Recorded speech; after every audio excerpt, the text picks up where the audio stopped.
morning, good afternoon, good evening. Mozambique is burning. The street protests of the October elections have been reignited following the confirmation by the Constitutional Court of the ruling party Frelimo election victory. Ben, this could have been easily avoided. Good day to you and good day to everybody. I agree with you. My question right now is when does SADC actually, draw the line to say, this is where we must intervene and stop what is happening in Mozambique. I mean, from my point of view, I would say, when there is, a disagreement, that is the point that you should enter and try and figure out what is the disagreement about before it actually escalates into a full-fledged on confrontation, which is what we are seeing in the news right now, where people are now burning and destroying infrastructure. In the videos that I've seen, they have targeted police, and you can now see that guns are in the hands of citizens. I think right there and then is where SADC should be able to say, this has become dangerous. And I was hoping, by now we could have had, some form of communication from SADC to say, no, gentlemen, let's come back and let's talk about what is going on before it actually, becomes a full-on warfare. Well, what is depressing here is that since Mozambique's independence in 1975, the country has really never held free, fair, and credible elections. That is the bottom line. Why is it that after all these years, they still cannot hold free, fair, and credible elections? This issue of disputed elections time and time again is pathetic. It really could have been avoided. The people of Mozambique themselves should have said, this is not right. Let's sort out this problem. And they should have sorted it out by now. And yet they haven't. SADC itself should have stepped in to sort out this problem. They didn't.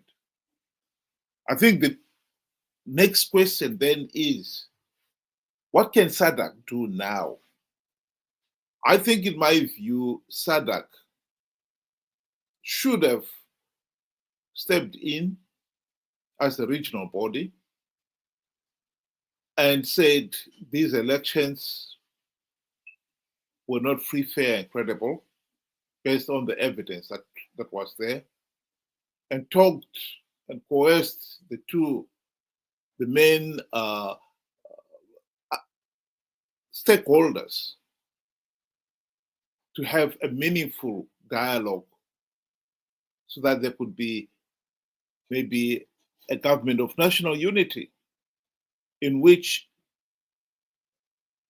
that government of national unity's number one task would be to implement the democratic reforms to ensure free, fair, and credible elections in future. I don't see any other way out of this.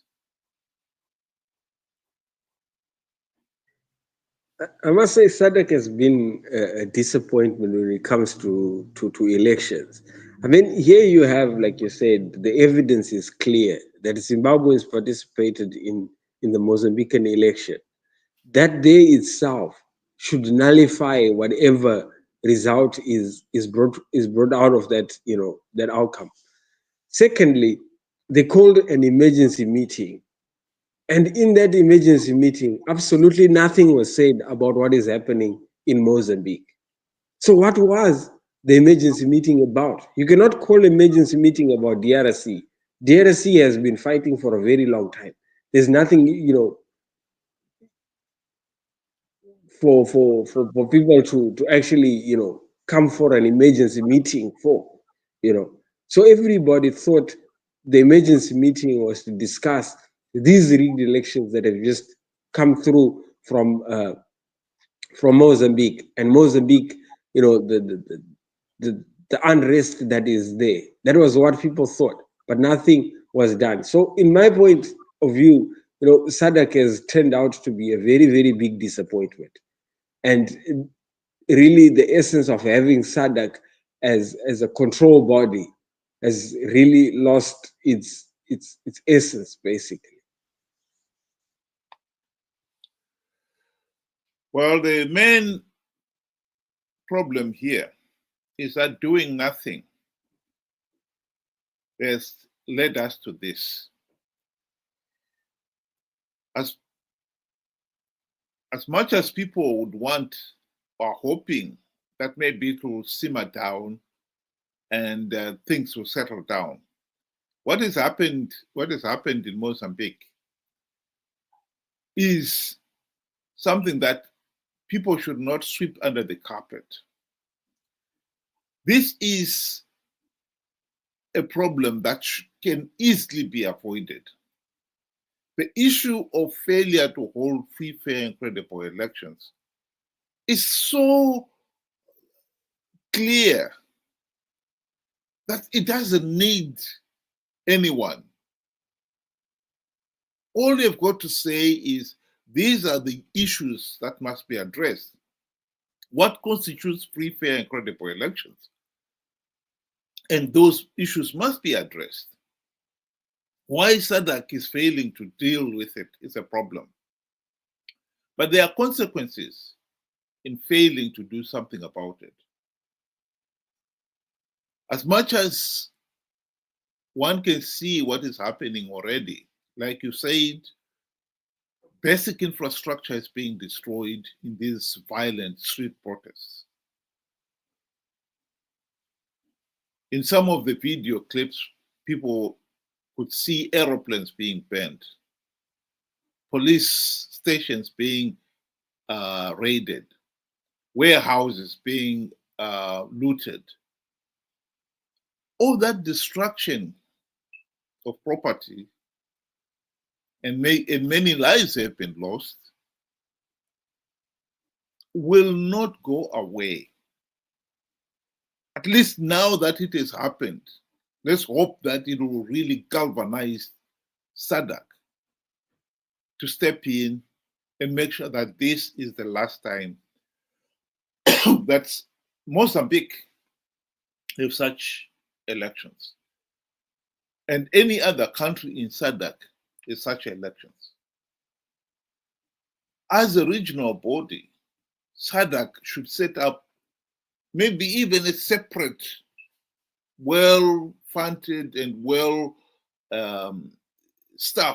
section to look back into these issues of flawed elections within the country, within the region, and come up with solutions of how are we going to make sure that this does not happen in any of the other SADC countries. That should be the number one priority. We can't keep on repeating this idiotic situation where people participate in elections and then the results are disputed and then there is violence. This is madness. This is totally unacceptable.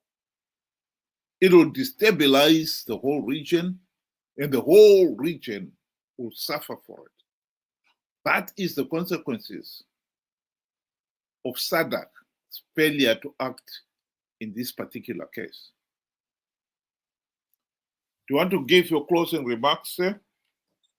In closing, I would like to say, SADC is become a very big disappointment. One thing that could have actually been nipped in the bud the processes of SADC sending election observer missions to find out what exactly is happening and to report. That report, I have not seen it or heard of it. That there is a sign of, weakness on SADC's part. Secondly, when there is unrest and there is signs of, demonstrations and stuff like that, you need to try and nip it in the bud before it escalates. Now here we have a situation that is building up that, unruly characters have now access to guns. Now that's a very, very dangerous line that is, that has just been crossed. What people will do with the guns, especially those that are not even trained to operate, will hurt themselves or even hurt others as well, or even, bystanders. So at some point, if SADC fails, then I think it's also up to the AU, because Mozambique and SADC countries are also part of the AU. So the AU can also step up and say, fix this. Let's talk about this and fix it. And I think that is the best foot forward, to come to the table, like you said, and try and fix this before it actually escalates into full-fledged war. Thank you. Thank you very much. Those of you who were able to join us, thank you very much for joining us. We welcome your comments, and we can also address them in the discussion. And also, if you want to join in the discussion, you can put a request for the link, and we'll add you in. Otherwise, we hope you will be able to join us again tomorrow. Oh, sorry, tomorrow is Christmas, and Boxing Day will not be having any discussions. We hope you'll enjoy, have a good Christmas and Boxing Day, and we'll meet you after that, 6 o'clock UK time and 8 o'clock Zimbabwean time. Merry Christmas to everyone. And for the people of Mozambique, this is truly tragic that the country should find itself in this situation. This could have easily been avoided by the people of Mozambique themselves, and also by the region, the regional body, SADC, stepping in to stop this madness.